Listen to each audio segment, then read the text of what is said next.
Hello दोस्तों, स्वागत है आपका देवभूमि फ्यूचर पॉइंट पे। तो जैसे कि हमने अपनी सामान्य अध्ययन की सीरीज़ शुरू करी थी, उसी क्रम में आज हमारा अगला वीडियो है, जिसमें हम टोटल 50 एमसीक्यू देखते हैं और एक टॉपिक डिस्कस करते हैं, ठीक है अपना। तो शुरू करते हैं अपने पहले सवाल से। निम्न में से कौन प्राकृतिक पारिस्थितिकी तंत्र का उदाहरण नहीं है? तो इसका जो सही आंसर हो जाएगा हमारा, जो प्राकृतिक पारिस्थितिकी तंत्र का उदाहरण नहीं है, वो है झील, ऑप्शन नंबर बी। पारिस्थितिकी तंत्र के सपोषी घटक कौन होते हैं? तो जो पारिस्थितिकी तंत्र के सपोषी घटक होते हैं, वो होते हैं हमारे पादप, ठीक है, ऑप्शन नंबर सी। और पादप क्या होते हैं? सपोषी होते हैं। और पराबैंगनी किरणों, जो पराबैंगनी किरणें होती हैं, वो किस प्रकार की कैंसर का कारण बनती है? तो जो पराबैंगनी किरणें आती हैं सूर्य से, वो हमारे त्वचा कैंसर का कारण बनती है, ठीक है, ऑप्शन नंबर बी। निम्न में से कौन ग्रीन हाउस गैस का उदाहरण नहीं है? तो जो हमारी ग्रीन हाउस गैस का उदाहरण नहीं है, हो जाएगा ऑप्शन नंबर सी, CO। देखते हैं, निम्नलिखित ऊर्जा स्रोतों में कौन सा पर्यावरण को स्वच्छ करने में सर्वोत्तम है? तो ऐसा कौन सा ऊर्जा स्रोत है जो पर्यावरण को स्वच्छ करने में सर्वोत्तम है? तो इसका हमारा सही आंसर हो जाएगा सौर cell, option number C, option number D बिल्कुल सही है, ठीक है। सौर सेल हमारा ऐसा ऊर्जा स्रोत है जो पर्यावरण को स्वच्छ रखने में सर्वोत्तम भूमिका निभाता है। जैव ईंधन के संबंध में निम्न में से कौन सा कथन सत्य नहीं है?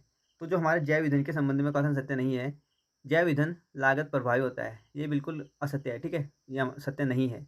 हमारा ऑप्शन ए सही हो गया। बाकी जैव ईंधन के बारे में देख लेते एक बार। जैव ईंधन मक्का से भी बनता है, बिल्कुल सही है। जैव ईंधन पारिस्थितिकी अनुकूल होता है, ये भी सही है। जैव ईंधन ऊर्जा संकट के समाधानों में योगदान दे सकता है, ये भी सही है, ठीक है। अगला देखते हैं, अफ्रीका का सर्वोच्चम शिखर माउंट किलिमंजारो स्थित है। तो जो माउंट किलिमंजारो स्थित है, वो है हमारे ऑप्शन नंबर डी, तंजानिया में, ठीक है। अगला देखते हैं, भारत के किस भाग में लौटते हुए मानसून के कारण वर्षा होती है?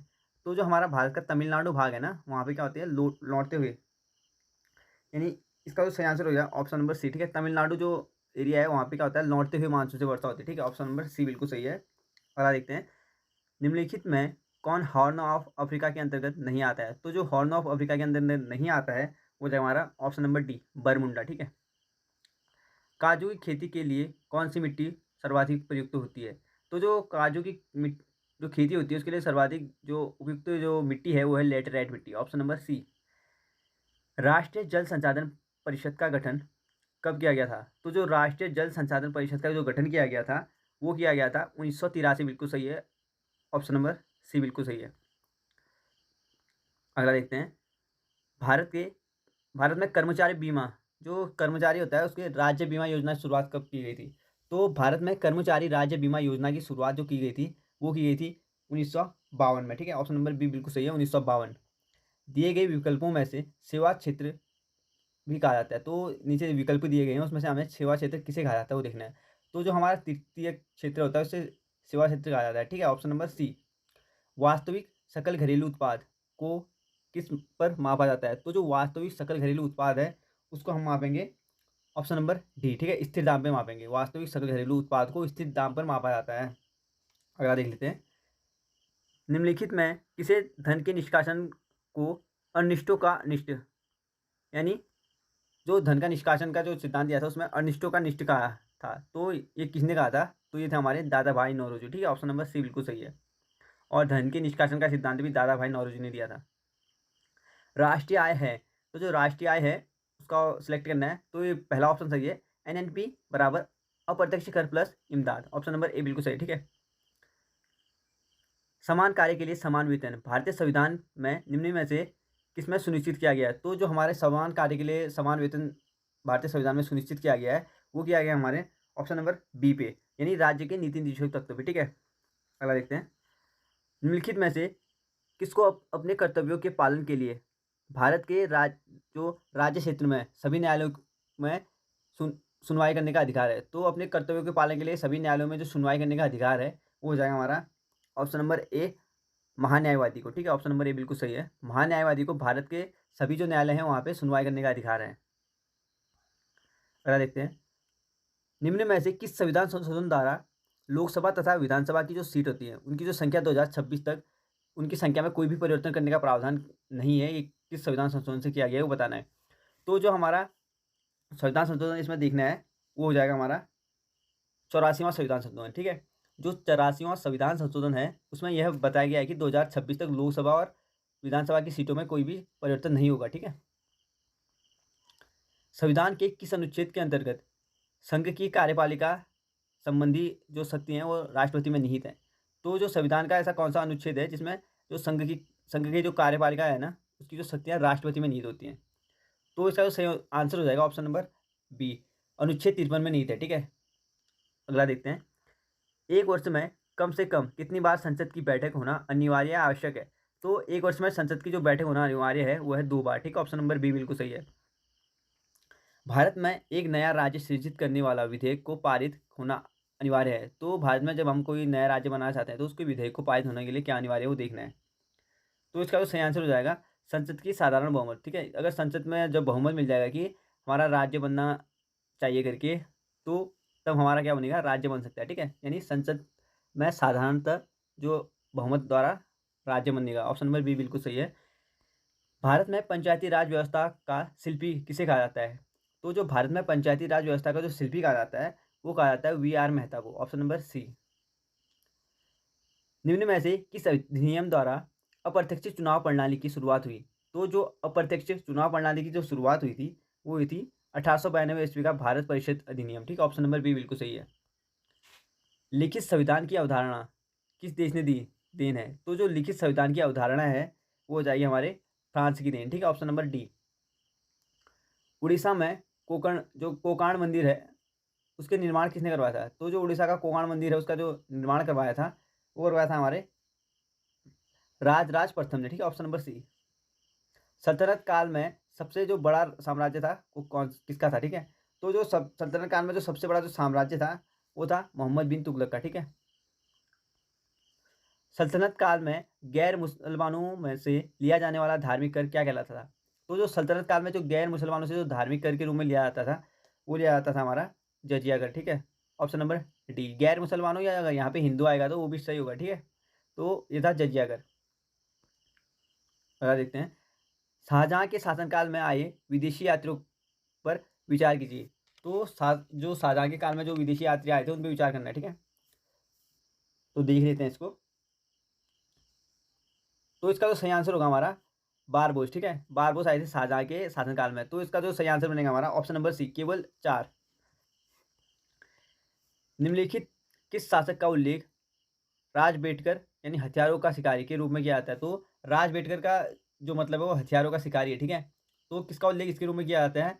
तो जो हमारा ऑप्शन नंबर बी है देवराय द्वितीय। तो देवराय द्वितीय का जो वर्णन किया जाता है वो राज बेटकर के रूप में किया जाता है। ठीक है, यानी हथियारों का शिकारी के रूप में।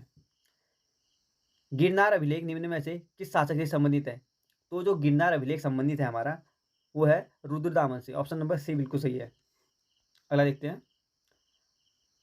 शैव मत का सबसे पुराना संप्रदाय है। तो जो शैव मत को मानने वाला सबसे पुराना संप्रदाय हो जाएगा वो हो जाएगा हमारा पाशुपत। Option number B. कितने वर्ष कठिन तपस्या के बाद भगवान बुद्ध को ज्ञान की प्राप्ति हुई? तो जो भगवान बुद्ध को जब ज्ञान की प्राप्ति हुई थी वो हुई थी हमारे 6 वर्ष की कठिन तपस्या के बाद। ठीक है, ऑप्शन नंबर ए। भारत में एक क्रांति होने जा रही है। भारत में एक क्रांति होने जा रही है और हमें जल्दी से चला जाना चाहिए, यह कथन किसका है? तो भारत में क्रांति होने जा रही है और हमें जल्दी से चले जाना चाहिए, ये कथन किसका है करके पूछा जा रहा है। तो इसका ये कथन होगा हमारा option number A, sir Stafford Cripps का। ठीक है, ऑप्शन नंबर ए बिल्कुल सही है। सर स्टेफोर्ड क्रिप्स ने क्या कहा था कि भारत में एक क्रांति होने वाली है। ठीक है, जब आज़ादी के टाइम पे, और हमें यहाँ से चला जाना चाहिए। महात्मा गांधी द्वारा चलाया गया प्रथम जन आंदोलन था।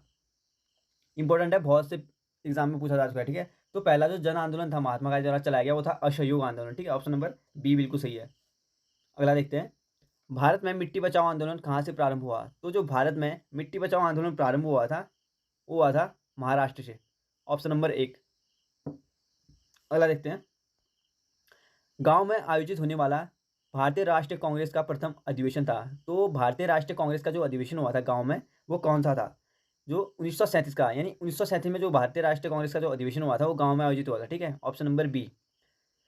सुभाष चंद्र बोस को देश नायक की उपाधि किसके द्वारा दी गई थी? तो सुभाष चंद्र बोस को देश नायक कहा जाता था ना, तो ये वो उपाधि दी थी वो दी थी रविन्द्रनाथ टैगोर ने। ठीक है, ऑप्शन नंबर बी बिल्कुल सही है।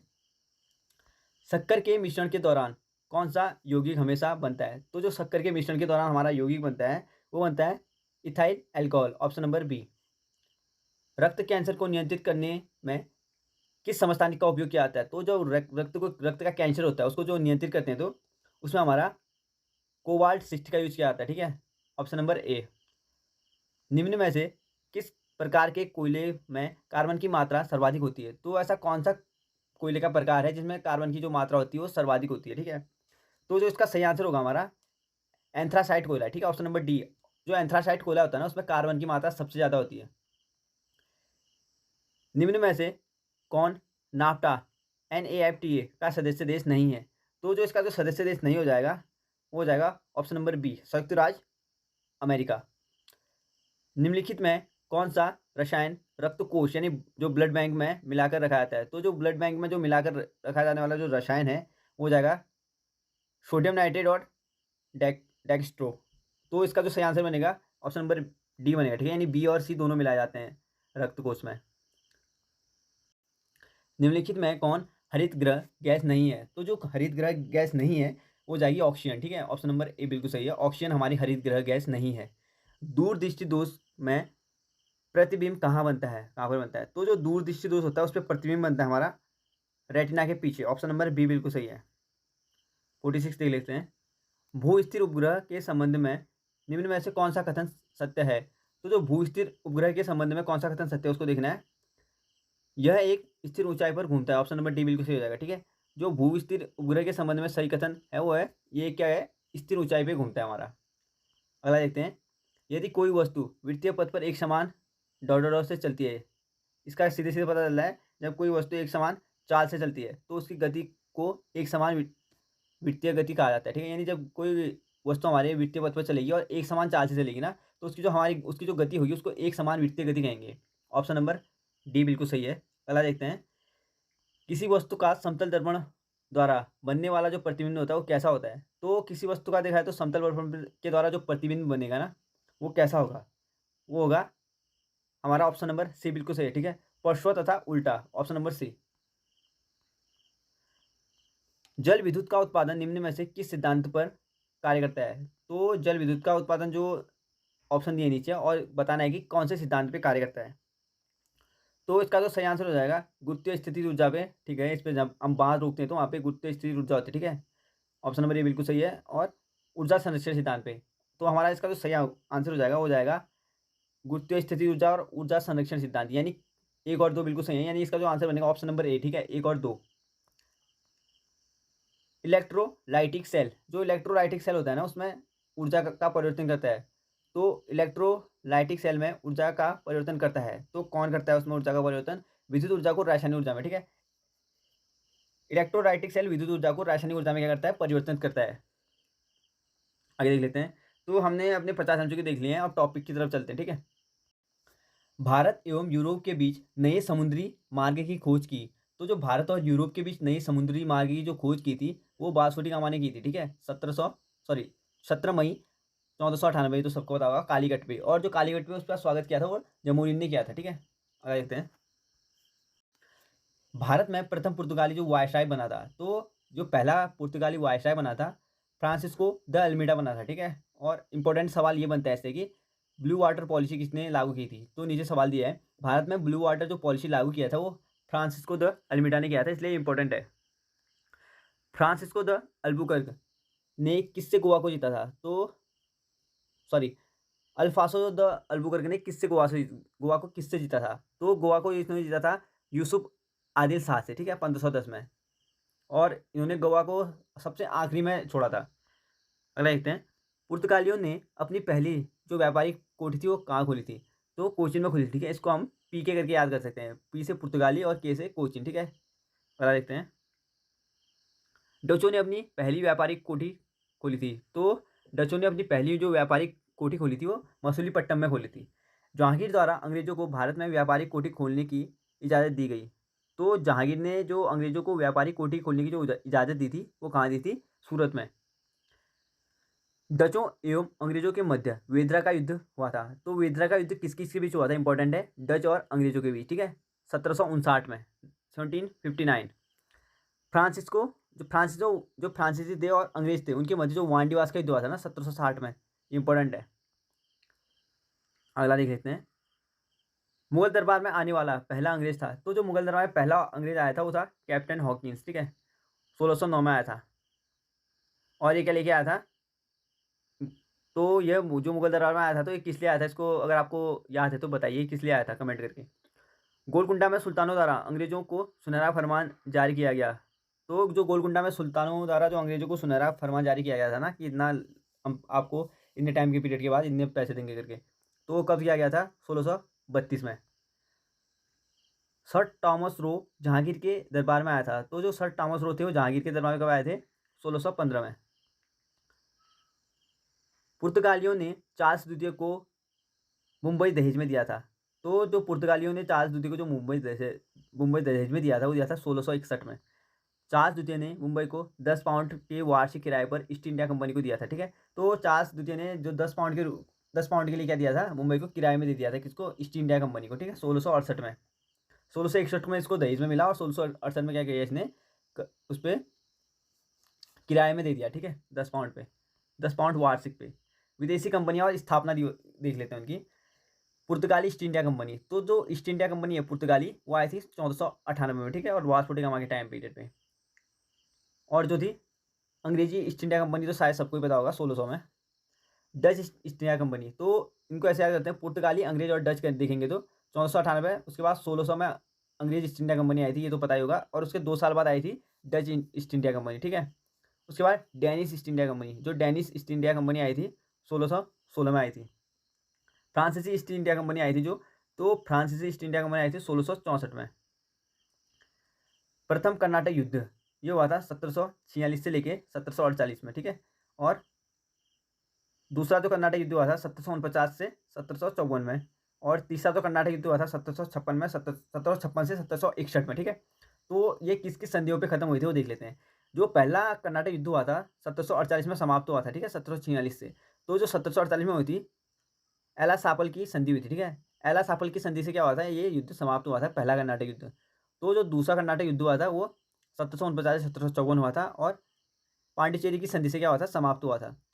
तीसरा कर्नाटक युद्ध हुआ था जो 1756 से 1761 तक हुआ था, और पेरिस की संधि से समाप्त हुआ था, ठीक है। युद्ध वर्ष और संधि और गवर्नर देख लेते हैं किसके काल में हुआ था। तो पहला आंग्ल मैसूर युद्ध, तो जो पहला आंग्ल मैसूर युद्ध हुआ था वो 1767 से 1769 तक हुआ था, और ये मद्रास की संधि खत्म हुआ था, ठीक है, पहला आंग्ल मैसूर युद्ध। तो मद्रास की संधि कब हुई थी, तो 1769 में हुई थी, जब क्या हुआ था, युद्ध की समाप्ति तब हुई थी, तब संधि के तहत समाप्ति हुई थी। द्वितीय आंग्ल मैसूर युद्ध, तो जो दूसरा आंग्ल मैसूर युद्ध था उसमें 1780 से 1784 मंगलोर की संधि से समाप्त हुआ था, ठीक है, दूसरा आंग्ल मैसूर युद्ध। और वॉरेन हेस्टिंग क्या थे इसके टाइम पीरियड में, गवर्नर जनरल। तृतीय आंग्ल मैसूर युद्ध, तो जो तीसरा आंग्ल मैसूर युद्ध हुआ था 1790 में हुआ था, और 1790 से 1792 तक चला था। और 1792 में श्रीरंगपट्टनम की संधि से इसको समाप्ति मिली थी, और लॉर्ड कॉर्नवालिस इस टाइम पे क्या थे, गवर्नर जनरल थे। चतुर्थ आंग्ल मैसूर युद्ध, तो जो चौथा आंग्ल मैसूर युद्ध हुआ था वो 1799 में हुआ था, और लॉर्ड वेलेस्ली के टाइम पे हुआ था, ठीक है, लॉर्ड वेलेस्ली के टाइम पे 1799 में चतुर्थ आंग्ल मैसूर युद्ध हुआ था। तो ठीक है गाइस, हमने अपना टॉपिक क्लियर कर लिया है और 50 MCQ देख लिए, ठीक है। तो इसमें आपको मैं एक सवाल पूछना चाहता हूँ। तो जो प्रवासी दिवस मनाया जाता है ना, वो किस लिए मनाया जाता है और कब मनाया जाता है, ठीक है, किस उपलक्ष्य में मनाते हैं प्रवासी दिवस, अगर आपको बताए तो कमेंट करके बताइए। तो ठीक है, वीडियो को यहीं पे समाप्त करता हूँ मैं। वीडियो पसंद आया तो वीडियो को लाइक कीजिए, कमेंट कीजिए एंड चैनल को सब्सक्राइब कीजिए। मिलते हैं अगली वीडियो में। Thank you.